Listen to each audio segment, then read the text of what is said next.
So you plan on traveling solo, 200-ish miles for a weekend trip, and you want to pick the most climate-friendly option.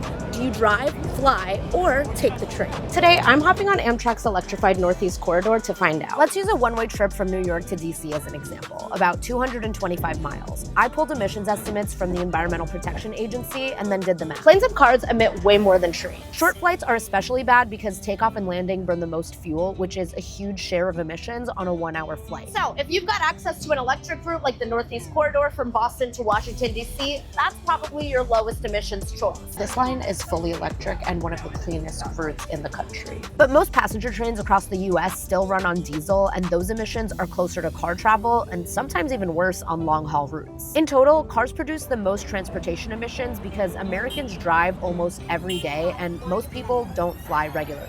And the biggest problem is that people drive alone. Carpooling slashes those emissions. And flying, especially short flights, is almost always the dirtiest per passenger mile. Transportation is now, this is according to EPA, the leading source for GHG emissions in the country. It's about 28% of all GHG emissions come from transportation. It's actually higher than industry, electricity generation, a whole bunch of other activities. While choosing the train over flying or driving can slash your personal footprint for that trip, Kane says most US transportation emissions come from our everyday car travel. Cutting that takes major infrastructure investments and policy changes, not just individual swaps. Still, on your next trip, it's worth comparing not just prices, but also emissions because it all adds up.